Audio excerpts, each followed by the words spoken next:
Welcome back. Hey Ben, how are you today? I'm doing well. How about yourself? I'm doing great. Great to get to the kind of the end of the sessions this week, and I'm really excited about what we've got today from Andrew. I think, as we said a bit yesterday, bringing it all together. We'll jump into that session. There's a couple of things I wanted to talk about first. First thing, we kind of had a bit of fun before the session. As some of you were joining, we put up a quick kind of poll, which we can build a bit of a word cloud from. The question I asked you was, what's the best thing you've learned this week? And it didn't have to be related to threat hunting. This has kept us entertained for the last 15 or so minutes while this has been live, to be honest. People are having some life wins. So great to see someone's had their mortgage accepted, for example. So that's a really nice thing. Someone's discovered that sushi is awesome. That's a defining moment, I think, for a lot of people in their lives. But look, on a more serious note, it's great to see a lot of this relates to Software Central, to the tools that we've been looking at this week, to EDR, to threat hunting. Great comment that someone's put here. The threats are there even if you can't see them. How easy it is for hackers to get in. And Ben, I think that's a lot of the things we've been talking about really through the sessions, isn't it? Is that this stuff is happening. The best thing you can do is arm yourself with the right tools and the right protection to make sure that you are keeping as far ahead of it as you can. Yeah, I don't disagree with you. I will say, though, we shouldn't be pessimistic about stopping threats either, though. I've seen some people that have taken the stance that they've said, forget about defenses, we're going to get breached anyway. Let's just see what happens and worry about hunting down the threats. And that attitude blows my mind because we've all seen over the last, I think it's 8 sessions now or 6 sessions, how much work a threat hunt involves, what's actually required. If you down all of your defenses and then you have all of this noise come in from run of the mill malware, you've put yourself in a pretty terrible position. So don't be pessimistic to say that the threats are going to get in no matter what. Be optimistic to say, well, my defenses are there to block run of the mill threats, day to day threats. But when something serious actually happens, I'm now armed with the skill set to do something about it. Yeah, fair point, Ben. Absolutely, and there's all these things here, and you can see on some of the ones here, people are finding some new tools that are helping them out with their threat hunting. Maybe some new ways of using existing tools. There's who am I slash all there.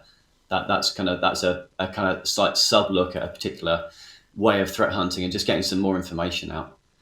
So Ben, I'll put the question to you. What's the best thing that you've learned this week? I'll be honest, let's not talk about threat hunting for a moment. I noticed a large data center in France burnt down, and a lot of people assumed that their data was in the cloud and they were protected by the cloud.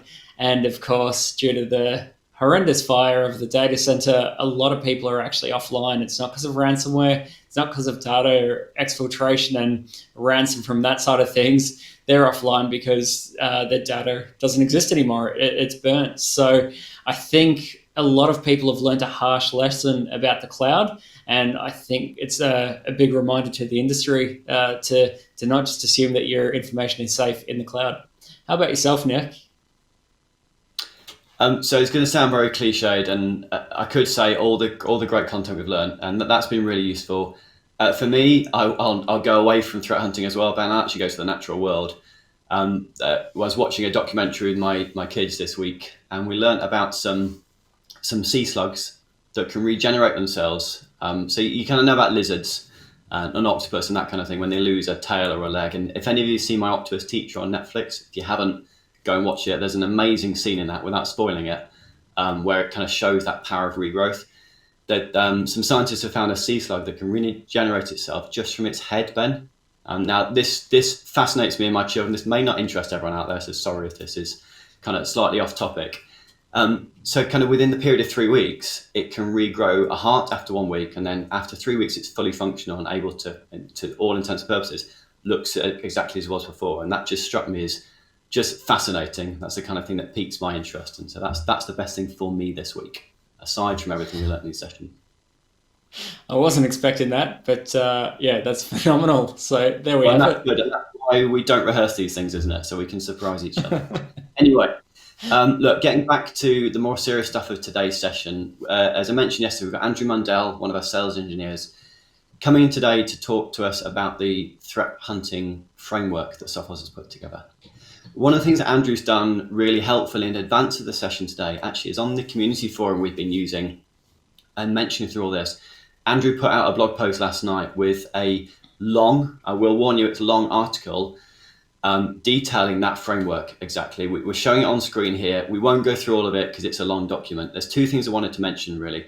Firstly, have a look at the table of contents there, and there's some sections that Andrew is going to move us through today in the session.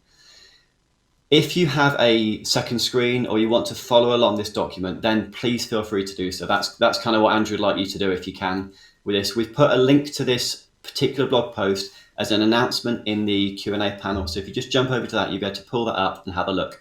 And you can take a look through all the sections. And what Andrew will do when he comes into a session today is start to look at this document. You can see there's a kind of process flow and all the other information that's flowing down here. He'll talk through all that in principle, so don't worry about kind of grabbing it all now. And then he'll use that to start illustrating how you go through a threat hunt. So really useful resource, either during this session or afterwards, to keep in mind, and it's going to really help you build out. So Ben, I don't know if there's anything else you want to add on today's session before we jump over. No, I will just add that someone mentioned that hackers are like sea slugs. You cut off their heads and they appear with just another body. And I actually think that is a phenomenal way to put it. So well done, Mike, for that comment. Back to you, Nick. That's exactly how I intended it. So thank you, Mike, for finishing that off. All right, let's jump over to the video and we'll see you all afterwards for Q&A as normal. Thanks.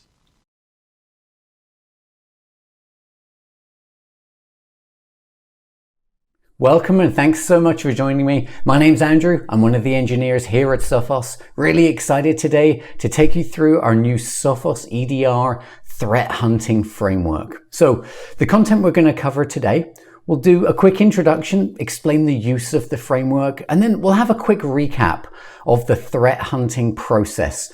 That's the workflow we're always keeping in our minds whenever we talk about threat hunting. And then you'll see us map each of the stages of that process out to a particular functional area inside of Sophos EDR. We've got some example threat hunts to take you through, and we'll share some resources right at the end. So what is this framework that we're releasing as part of this session? It's really designed for experienced threat hunters to map their existing processes and workflows over to what that actually looks like to implement in the tool that is Sophos EDR. Live response is another part of the tool that gives us remote access to our targeted machines. And we'll talk a little bit about what's coming in our data lake and a little bit about the roadmap. So a quick reminder of the threat hunting process. And really this all starts with defining what that hypothesis is that we're going to start hunting for. And we'll cover what those options look like for you in Sophos EDR.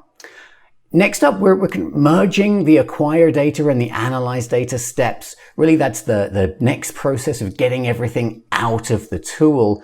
We'll cover what informing and enriching might look like. Typically, we picture that as being gathering data from outside sources, from third party, whether it's threat intel or just internet searches. And then we'll talk about those two actioned items on the left. What do we then do if we've detected a valid threat? Or how can we refine and enhance our workflow next time we come to run a threat hunt through the tool? We want to cover a very quick glossary of some of the terms that we're going to talk about. You'll hear us use the word signal a lot. And really, signal is when we find something that's of interest, the next thing that we want to step through and investigate. That's typically going to be an indicator of compromise, process ID, the name of a file, something like that. It's the thing which we start investigating as the next step. And it's really typically the thing that we're looking to come out of our hypothesis query. Now, you'll also hear us talk about the Sophos PID. That's a unique process ID string that lets us isolate a unique execution of a particular process on a system. It's super powerful. We'll talk about that quite a lot. There's a few other definitions you'll see in the guide itself, and we covered live discover and live response, and we're going to use this SQL syntax querying engine when we start looking at live discover and live response. Nothing new to learn there. We're just providing you with a system or root level command interface whatever the default is for the shell that you're connecting back to. So let's talk about the 4 different methods inside of the tool that we can use to propose that hypothesis. And the way I like to think about this is when we're coming up with these hypotheses, we're trying to decide what we're looking for before we hit the run query button. So this is really defining out what those things are. We think there's really 4 key types of hypothesis that you'll want to use. The first is a simple search for a presence of an indicator of compromise. Typically, the SHA-256 hash of a file, perhaps a domain or an IP connection. We've provided a number of built-in queries inside of the tool, and we'll show you some examples of really good queries to use there. Out on the EDR community, not only do you have Sophos engineers like myself and our product teams posting queries up there, but because we're using OS Query as the foundation, we've found a number of other third-party queries that are quite compatible with Sophos Live Discover. And we'll talk a little bit about what you can do to create a custom query. So that's our first stage, proposing a hypothesis, defining those things that we want to search for and the results that we want to get, and then clicking that Run Query button. What we're looking to retrieve from that, this is where we start looking for signals. And we're going to scan through those results and we're going to look for things that we think are valid or high fidelity signals. And from there, we move into the acquire and analyze data stages. This is a little loop in itself because what we're going to do is start taking a look at some of those strongest signals. Those tend to be those Sophos PIDs, file names or paths or registry keys. And we'll loop through a number of queries to gather more information about what those processes did, what files they touched, what files they wrote, any network connections they made, and any changes to the system registry. And once we've iterated through that loop a few times, likely moving from Sophos PID to file, to registry key, to network connection, as we loop through that, we're gathering more information. And then that takes us to the next stage, which is now that we've got a bunch of this information, we might need some third-party intel to help us make a decision. We might want to use the Sophos Labs IntelliX APIs. Perhaps we've isolated a sample and we want to have Sophos Labs run a full dynamic analysis on that. We can submit that through that Sophos Labs API. You might want to look at what other threat protection products would make of that same binary by searching for it out on VirusTotal. You might want to go and look for an IP address entry in the Shodan search engine, or try and understand who owns that domain or IP. And once we've gathered all of that data and we've analyzed it and we've collected any third-party intel that we need, well, now we're ready to move into the action stage. And from the previous stages, there's typically 2 outcomes. The first is identifying a valid threat. And there's a number of options built into Sophos EDR, like device isolation, and we mentioned live response, that remote terminal before. For certain network things, you may be making network mitigations as well out on other devices across the network. If you go through a threat hunt and you don't find any valid threats, but through the way you had plenty of signals and plenty of things that you had to investigate, well, what we really want to do next is take a little bit of time and start to refine those hypotheses for the next time that you run them. Now, typically what that will be is taking the query you started with and starting to add some qualifiers. It's super simple because we're using that SQL syntax. So we can do things like use where or wildcard statements, specifically to exclude certain processes. You may decide one particular query returns, for example, too many real Microsoft binaries. Well, let's add a rule in that says exclude certain Microsoft binaries from the results in the future, giving us less to have to worry about.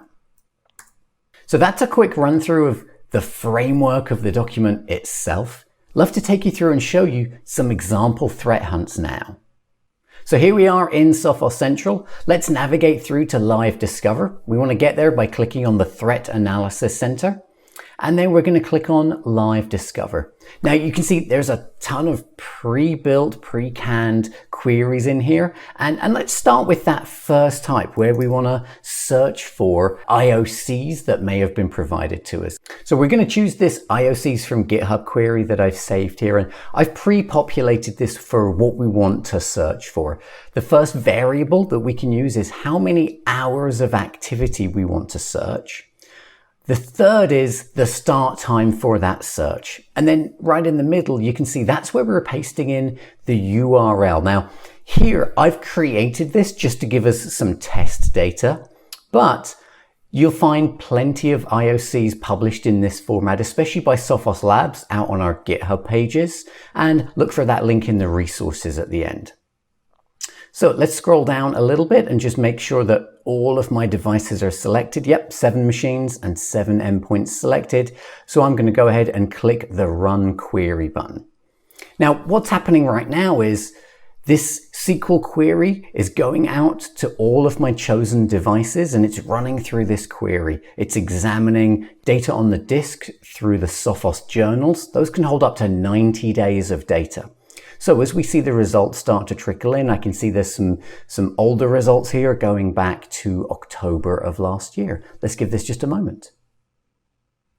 Right, so now that query is finished, let's scroll down and see all of the results right here in Sophos Central. So what we can see here is we've got a few different results. We've got some file path matches. So one of the indicators in that file, in our CSV, was a path to a file. In this case, a very interesting file called threatmenu.exe that was marked as a malicious PE. We can see some IP connections as well. Those are marked out as C2 IP addresses. The subject column here is identifying all of the different journals where these are being reported from. So in some cases, these were HTTP connections. In other cases, they're being recorded out of the Sophos IP journals. You'll see here, we've now got a Sophos PID. So a couple of different pivots that we might want to take from here. The first is we might want to take one of these Sophos PIDs, and if we look up in the document, there's a query that produces a process tree for a Sophos PID, and we might want to look at that. We might also want to take this path to the file, go over to the files section and run the query that talks about the process that created the file. That'll give us more information about where this particular file came from. So that's a very quick look at one of our simple queries, searching for IOCs and the next steps that we might want to take. Let's look at one of the built-in queries this time. And this is one of my favorites. You'll see as well that this is something we've been talking about a lot through all of our 2021 threat report. And that is devices that have an active remote desktop connection. You'll notice when I run that, and then if we come back and take a look at the query itself, we are adding some stuff automatically to this query for you to exclude those typical local LAN ranges. So we want to make sure that we're not overwhelming you with all of those connections. We're really just interested in connections that may be initiated from the internet. Let's scroll down and take a look at our results. So I can see here my server machine has an inbound connection, and this is the current remote IP address of that connection. It gives me the remote port and the local port. That really helps me track that down on the firewall rules. And in this case, the Sophos PID, well, we know that this is a system process, so this is likely to be one of the system processes. So next steps here, I would want to start figuring out who does that IP address belong to? Perhaps I would run a Sophos Labs IntelliX lookup to see if Sophos has any information about the risk score for that IP address. And obviously I can go and connect to the server and take a look at which users are connected to that session. So that's one of our built-in queries. Let's go take a look at a query that's also been published out on our community. This one is from, I call it Carl's generic. It was written by Carl Ackerman, one of the senior product managers who runs the development for Sophos EDR. And what Carl wanted to do was make a very simple generic query. So you can see I've actually got 6 different variables in this query. And let's talk a little bit about what we can do with these different variables. I've got a begin date and an end date. That lets me set the bookends for the amount of time that I'd like to search for. I can then search for command line. I can search for parent process, or username. So let's talk about some examples here. Let's go and run the username. The user on all of my test machines is Sophos. So let's go run and see what happened on these machines during that time. So we'll just scroll down and hit run query, and we'll whilst that's going, let's scroll back up and talk a little bit about some of the options we can do here. You can see I'm using this %sign wildcard. That's a SQL wildcard that accepts anything. It matches anything. So I don't have to put something in all of these fields.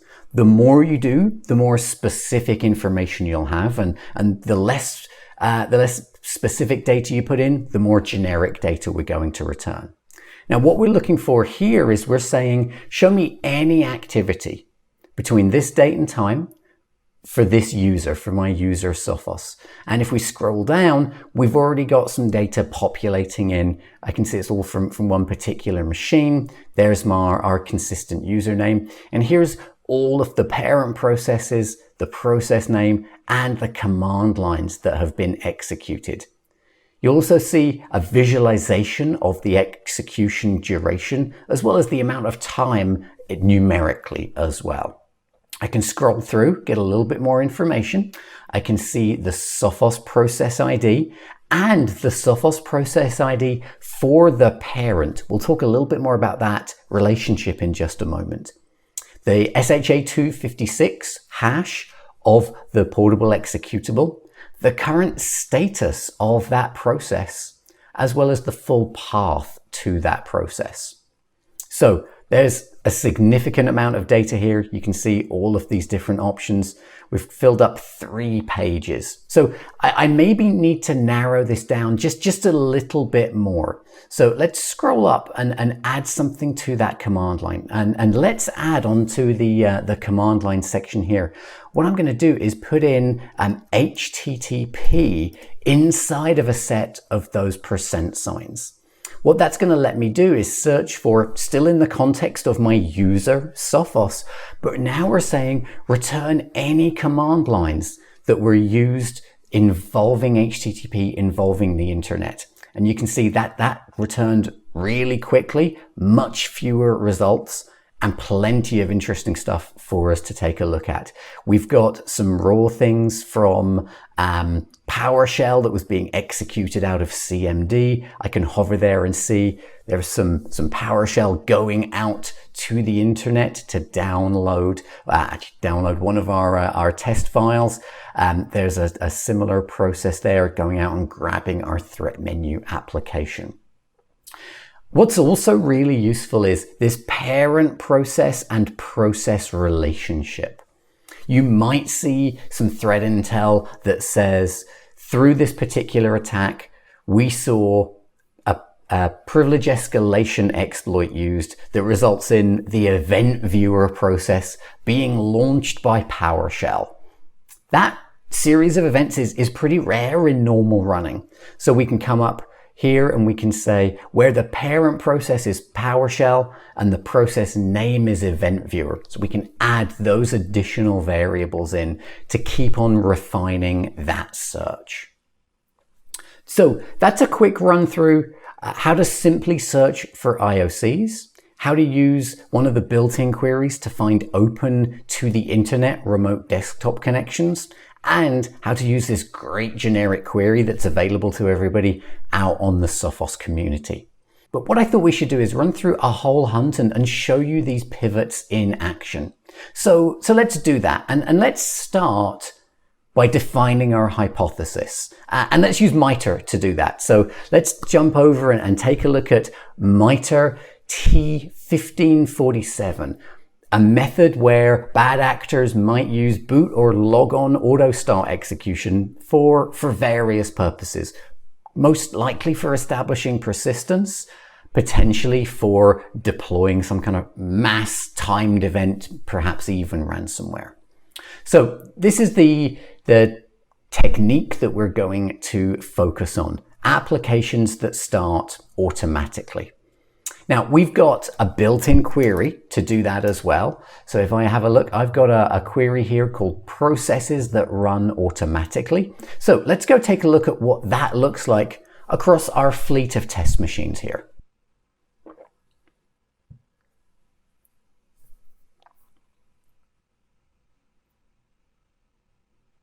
So there's all 7 of our machines completed. And if we scroll down the page, actually, there's a lot of information here. We've got 5 pages of data from these 7 machines.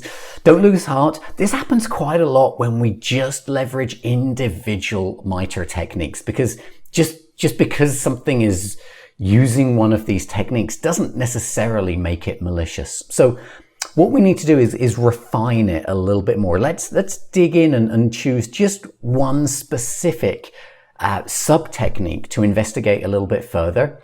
And let's use the registry key for that. So let's actually go and take a look. We'll go into our registry segment, and then we're going to run this built-in query here called display registry section. Now I've got a little snippet saved here that's going to go and look in the run key for us across these machines. So let's run that query and let's see, is anything using that run key? And really quickly we've identified on one of our machines that, yep, there is something in one of those run keys. Let's take a look. There's our full path to that key. There's the name of the key itself. That looks a little bit strange. The bad guys here have managed to misspell Sophos with 2 S's on there. And if we take a look at the data, this is the executable. This is the path and the file name of the executable that's being called when this machine reboots. So what we want to do now is we want to find out more about this file. So I'm going to copy that full path, and let's scroll back up, and we're going to go and take a look in our files query section. And here I have a query called processes that created a file. And we'll choose the time frame. Let's make that the last couple of days, and we'll choose now as the end time. And now we'll come down and hit that run query. So now we're going out to those Sophos journals, that data recorder information that's stored on the endpoints, and we're looking through and finding out, where did this particular file come from? So let's give this a moment.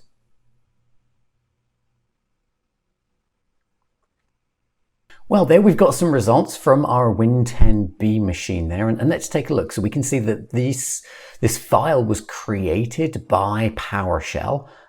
There's the path of it executing. There's the path it was put into. And here's that Sophos PID. We can also scroll and see a little bit about the Sophos machine learning score and the PUA score. This is for our process, so for PowerShell. If I was really concerned about the version of PowerShell here, I could take that hash out and maybe look that up in VirusTotal. But what we're really interested in is the execution of PowerShell itself. So what we'll do is we'll grab that Sophos PID, and let's come and take a look at one of our other built-in queries. We've got this query for a process tree for a Sophos PID.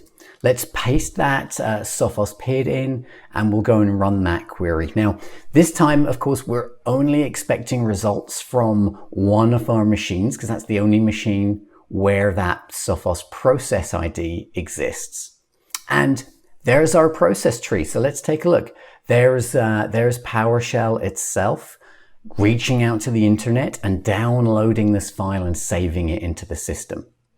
It looks like that process was spawned by the command shell that was spawned by this interesting sounding application called threatmenu.exe, which was spawned itself by PowerShell, which was spawned from WinWord. So that's super interesting. We can see as well that WinWord was spawned from Outlook. So that's how we read this tree. WinWord is a child of the Outlook process. If I hover over the command line for the WinWord process here, I'm able to see the document name, the long string of numbers with DECLASSG right in the middle of them. That's definitely a signal. That might be something that I want to take out and take a look and search for through my email system. Did anybody else get a similar looking file name? Perhaps that DECLASSG string in the middle is common, and some of those other numbers move around. We definitely see lots of commonality in file names, but rarely are they unique across every single device. So that's definitely of concern, and I think we want to do just a little bit more digging. So what we're going to do is let's go and find out what the file hash is for the file that we're searching for.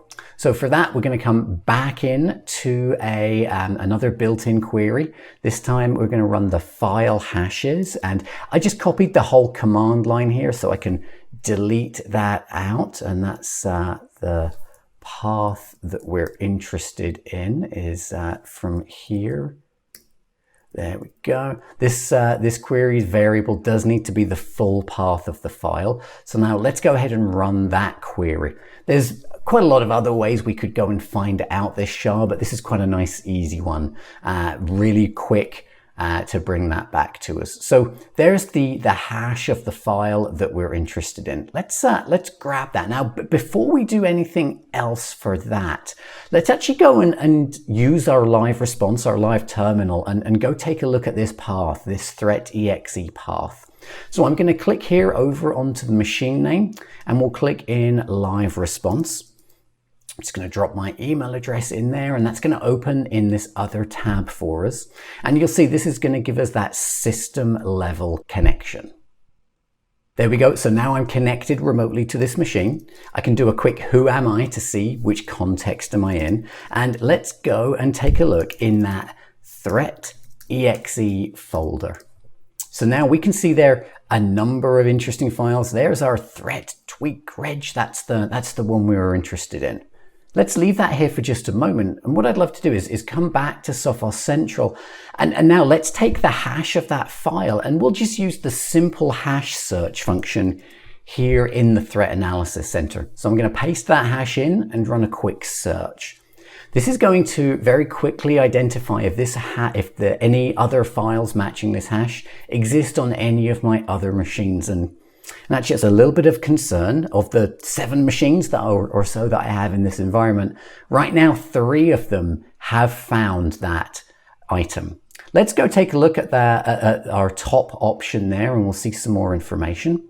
So we can see that that's where at this machine, actually, the file existed at one point on the user's desktop, and it has executed. That's what that first run column tells us. So it's definitely interesting. We've seen that file in a few different places. Let's do one other thing. Let's go out to VirusTotal and let's just see whether any of the other virus engines that work with VirusTotal have any intel about this file. Interesting, no matches at all. So we know it's likely not a known good file. I think at this point we have some concerns. We have some concerns that this is potentially a 0-day executable. It's messing with our registry. I think we're in a confident position now to say that we have discovered a valid threat and we should take some action. We've already had a quick look into live response there. We could from there just delete that file. But because I noticed it on some other machines, what I'd rather do is use the clean and block action from right here inside of my simple threat search. That's going to do a couple of things. It's not just going to remove that file from the one machine that we're looking at here, but all machines where it was detected. But it's also going to run a full system Sophos clean. That means it's going to be able to clear out any other remnants of malware that may be associated with this particular incident. So let's go ahead and clean and block that. Typically, this takes just a couple of minutes to go out to the endpoint. So let's give that just a moment. So let's jump back and take a look at our live response window again. And we're just going to do that same DIR. And great news, without having to visit each of those machines, I can now see that that file no longer exists. 9 files originally, now only 8 files. So let's exit out of here and end our session, and we'll close this tab and we'll jump back over into Live Discover, because the other thing that we want to be sure of is, did Sophos Clean also clear up that registry key? So let's come back in. We'll take a look at that same registry segment. We'll run that same query out across all of our machines this time and see, does that registry key now exist anywhere? And with 7 machines reporting completed and no data sent, I can now be completely confident that that threat has been cleaned up. Not only the executable has been added to the quarantine on any device where it's been detected, the hash of that file has been added to a global block list, so now none of my other machines will be able to receive that file. And the offending registry key that started our whole hypothesis here has also been automatically removed by Sophos Clean. So that's the threat hunt that we wanted to step through. Let's jump back and wrap up with a couple more slides. So what's our next steps? First, you'll definitely want to review the detailed framework documentation out on the Sophos community. And from there, you can start defining your own hypotheses and hunting for threats. But that's not all that Sophos EDR can do. You can also use those Live Discover queries for what we call proactive IT hygiene. I really like to think of it as a second set of eyes for your system that's performing patching, checking that your machines are being rebooted regularly. And we saw RDP access as a really good example of an IT hygiene query. You're definitely going to want to get familiar with that SQL syntax before you start building your own custom queries. There are some really good resources in the framework document for helping you understand all of the schema that's available to you and for getting started writing some queries. And lastly, we mentioned earlier, we talk a little bit about this data lake and our roadmap. That's currently in an early access program, and we'd love to encourage all of the Sophos EDR customers out there to join up and participate in that early access program. What you'll get is 7 days of additional storage hosted by Sophos inside of Sophos Central, pulling from a series of scheduled queries written in Live Discover by our managed threat response team. It's a great way of enhancing your ability to always run queries and retrieve data for endpoints, even if those endpoints aren't online at the exact time that you're running that query. And lastly, this is the all-important URL. All of the information about everything that's been talked about through all of these Threat Hunt Academy sessions is going to be right here on the Sophos community. Thanks so much for your time, and happy threat hunting.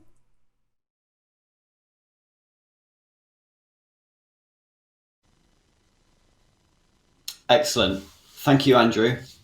Really, really interesting there to see Andrew, I think, stepping through that framework. And we had a couple of comments that some of this is covering old ground. And yes, it is covering some of the stuff that we've already looked at in the sessions. But we thought it was really important to wrap together everything that we've looked at. And Andrew is looking through some stuff in Sophos Central and EDR there that hopefully many of you feel comfortable with some of the phrases and the processes he's using now. And that's exactly what we wanted to do today. And talk about the real end-to-end thing. Andrew there has shown a full threat hunt.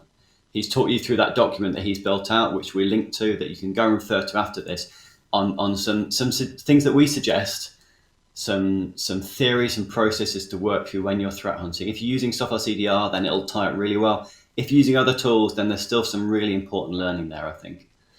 And kind of keep that as a reference for it. For what we've done today. And as I said earlier on, this is going to really help build to what we're doing in the next session, which we'll talk about a bit later on today, where we're going to do another live threat hunt and kind of work through with all of you as well. So Ben, let's jump to some of the questions. As ever, we've had fantastic interaction. There's loads of stuff coming through, so we'll grab through as many of these as we can. One of the areas I wanted to talk about was that process that Andrew described, Ben. The first step in that is finding that hypothesis. Mm-hmm. Are there any suggestions you can make for people in kind of how to refine, if they're kind of new to this, how to find that starting point and make sure they've got a solid platform to start launching their threat off the back of?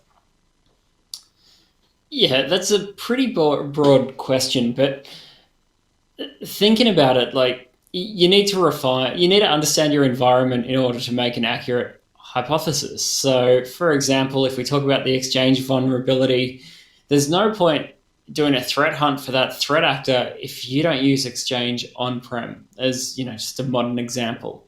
So there's no real best practices, as a lot of people asked in the Q&A, but knowing your environment, so knowing if a threat is relevant. For example, even like a Solaris vulnerability, there's no point looking for a Solaris vulnerability in an all Windows environment or in even a Linux environment or a Mac OS environment. So understanding what you have, and like if you talk to a lot of SOC managers, they say that asset management is incredibly important to running a good security operation.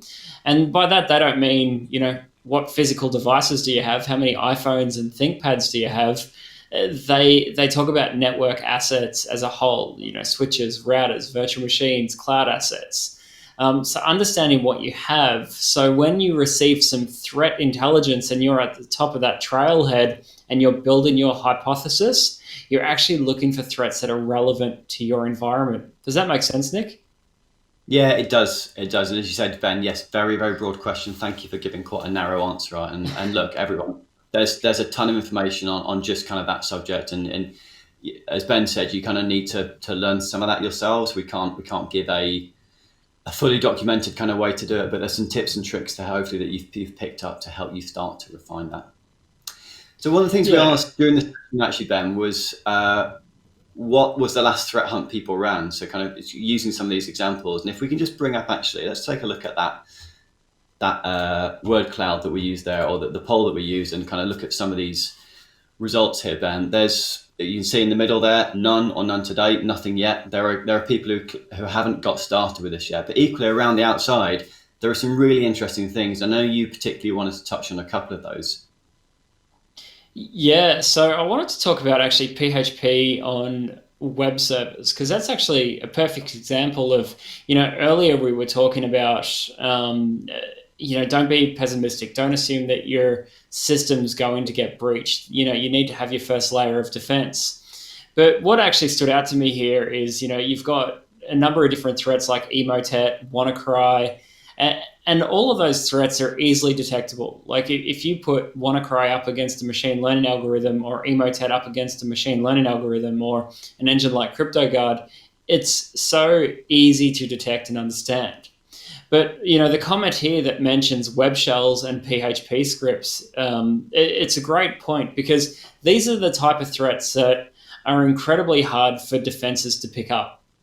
And it's a weird thing to say working for a defense organization, really, but when you abuse the logic of a web application, and we've seen this in OWA or Outlook Web Access, or we see it in a lot of PHP applications as listed here, we find that when web applications are targeted, you're abusing the logic and an error in the code in that web app, and it's not a traditional exploit. You're really tricking that web application to either write some code and read some code or execute code. And that's when it becomes incredibly hard for defenses to pick it up. But that's the perfect launching spot for something like EDR, where you can say, okay, well, this application's been abused. It's not doing anything creative in memory. It's just read a file which has executed some seemingly non-malicious code, but they are leaving artifacts and they are starting to laterally move inside of my network, do that exploration, and they're the threat actors that we specifically go after with things like EDR. So that's why I wanted to call out PHP and web shells for that exact reason. Okay, thanks, Ben. And I should say, for those of you who did respond that you haven't done any yet, clearly that's absolutely fine. There's no pressure here to have done any of this. We just wanted to get to kind of understand where you were all at in your threat hunting journey so far, based on kind of what you've learned. And it was really encouraging to see in the last question we asked whether many of you feel more comfortable with threat hunting, a resounding yes on the results of that. So I'm really, really glad to hear that this content has been useful for you and is helping you move along that journey. So Ben, let's jump into some of the specifics. So some people are asking about some of the things Andrew was doing, maybe building on some of the things they've learned in other sessions. One was around queries and whether you can schedule queries to run periodically or automatically. Is that something that's possible? Not at the moment, no. It is roadmapped, just for the record. So at the moment, the best way to schedule queries is using our APIs. So you can trigger queries via our APIs. So if I was to run a query, say, every 15 minutes in my environment, I would actually set up a scheduled task or a cron job, because I use Linux, to run every 15 minutes, run a script that reaches out to Sophos Central and then returns me some data to then go and analyze. So we are planning on introducing scheduling, but at the moment you need to do it via the APIs. Okay, good to know. Thank you. And another thing in a number of the sessions, Andrew used it today, and a lot of the other presenters have as well, this concept of isolating, and that's definitely part of your hunting procedure. What exactly does that isolation do, Ben? So the isolation function, the way that we've built it is it actually ties into the Windows packet filter driver. So when you choose to isolate an endpoint, it actually kills all network connections other than what's been approved. So we really hook into the network stack on the endpoint. So you can actually create a list of exclusions within Sophos Central. So naturally, we don't stop the endpoint from talking to Sophos Central. If you have an administrative jump box as well that you might use in the case of an emergency, you can also whitelist that to allow that box to continue to have access to the endpoint. But we hook into the Windows packet filter driver to say, okay, well, unless you're going to these trusted sources, we're going to kill any network connection that comes through. Until such time, of course, that the endpoint's been automatically remediated, or the the administrator chooses to unisolate and allow that endpoint to of course, get back on the network. So it's all done at a host level. It's all done using the native Windows stack, or I should say the native operating system stack. It's not just Windows firewall rules that might start conflicting. We are hooked into the network stack at a very deep level. So that's how we do it. Hopefully that clears that one up. Yeah, I think it does. And we've been asked before whether it's like pulling the network cable out the back. And from your answer there, Ben, it's kind of not. So pulling the network cable means you'd lose all communication with it. We wouldn't be able to bring it back if we wanted to. So as Ben said, if it's hooking in at that really deep level, that's the best way of making sure we stop the malicious traffic, but we can keep management control of it ultimately. There's a question here about apps and trusted apps. And the question was, can we validate apps we have on a network as trusted, even if they're identified as possible threats? You can, yeah. So there's actually a really good bit of technology that we have inside of InterceptX. So what that does is when a detection takes place that is a potentially trusted application, you have the ability to whitelist it, but not whitelist it in the traditional sense. We can choose to whitelist it, based on who signed it, who developed it, its hash if need be, though that can change. And we do the same thing when it comes to exploitation. And I know that this deviates a little bit from the question, but detecting exploitations is incredibly intricate. So to whitelist an exploitation can be incredibly hard. So one of the things that our team in Hanglo designed is a way to fingerprint an exploit. That way, when we see an exploitation attempt take place, or what we believe is an exploitation attempt to take place, using the same mechanism, you can find the detection in Sophos Central, go to the status tab and approve that fingerprint, either for that endpoint or for the whole device. But we've made that whole process of trusting potentially malicious applications very, very easy. Okay, thank you, Ben. That's really helpful. And thank you for kind of pivoting off that a little bit. One last question that came through, which I thought was interesting. Does Sophos have a service that provides application reputation to third parties? Is that something that we provide? So not directly, no. Not to like the ELK stack as was asked here. But one thing that a lot of people don't realize is we actually just share a lot of information. So if Sophos Labs identifies something, we don't hold on to that information and keep it from our competitors. We actually do just a lot of open source intelligence between third parties. So if we detect something or a competitor detects something, they share their info with us as well. So there is a notion of shared intelligence across not just applications, but URLs, IP addresses, that kind of thing as well. Okay, thanks, Ben. And very finally, for you, on Live Discover, that's something that we've talked about a number of times here. What's the process name that's created on the machine when Live Response is launched? And also, is there any clarification on which port that connects to? Yep, so it doesn't connect to any port. It's all done over TLS for the record. So we essentially put the query inside of a data store or a data warehouse. And then when the endpoints check in with Sophos Central, they receive their query and execute it. So you don't need to open any ports in your network because the connection doesn't come from Sophos Central down to your endpoints. Your endpoints are pulling the queries down just using TLS. The process name is just Sophos OS query.exe, which is standard and built into the background. We don't spin up a heap of processes during a threat hunt. It is just that single process, and that uses about 6 mega memory. There was a few questions over the last few days on how much memory or how much resource consumption Live Discover takes, and the answer is very little. A lot of the data processing is actually done within Sophos Central, not within the endpoint itself. So hopefully that one clears that up. Yeah, I think that does. Thank you for clarifying that, Ben. Sounds fairly simple to identify, certainly that process name. Very much so. Now, I've got a question for you, actually. Oh, you have? Go ahead.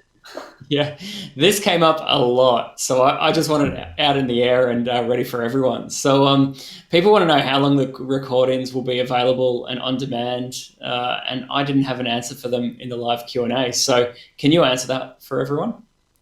Of course, yeah. So the short answer is the recordings are there now, and you can access those either on this page in the useful links section, or if you go to our community blog, it's kind of permanently held there and linked.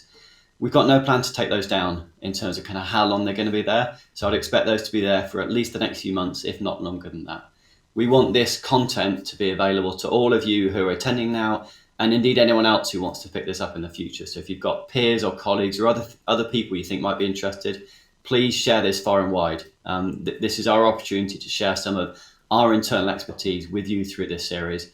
Hopefully show you a bit of what Sophos EDR can do as a platform as well, but really to educate and inform. And as we talked about yesterday a bit, that concept of community and that sharing information, that's exactly what we're doing here. We're sharing a lot of what we know with you, and people like Ben offering their expert opinions and our presenters as well, so that you can add that into your collective knowledge and help progress yourselves as well. So in short answer, Ben, they'll be there fairly perpetually for the moment, and we'll make sure we are very clear if they're going to be brought down at any point. Cool. All right, so with that, let's take a look at what's coming up on Tuesday next week for our final session in this series.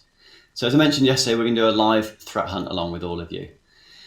Andrew Mundell is going to be presenting that for us again next week. So Andrew will be back here along with a couple of other people from the team. And we're running a live threat hunt. We're going to be presenting some hypothesize. We should have practiced that, shouldn't we, Ben? You tested me on that earlier in the week. Some things to think about, some scenarios to go and investigate into. And then we're going to be using the polling function that all of you have been using so well during these sessions to help us guide. So we'll come to some various decision points where we need to decide, do we go down this path, this one, or this one? It's a choose your own adventure style session, really. And all of your interactions can be critical in us getting through that. So as a couple of bits of homework before that session, if you can come with another device that you can look at the Q&A and the polling panel on, that would be fantastic. It can be anything from a mobile device with a fairly small screen. It works really well in that. Tablet, iPad, that kind of thing. Or if you've got a second machine or a second monitor, that's going to work as well. So bring that along.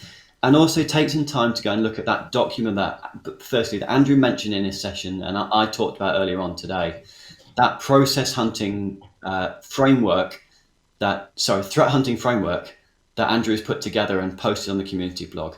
There's some really, really rich information in there. And if you don't do anything else this weekend or kind of between now and Tuesday to further your knowledge on this, just take a skim through that and familiarize yourself with the main steps, because that's going to help us work along through that on Tuesday. Okay, so with that, we will close out the session for today. Thank you everyone on this call. I really mean that, for all of your interaction on everything we've done today and this week. It's really pleasing to see so many of you kind of continue to come back to the sessions and are happy with the platform and the way we're doing it. Look forward to seeing you all again on Tuesday for that final and 7th session. Have a great day, everyone. Cheers.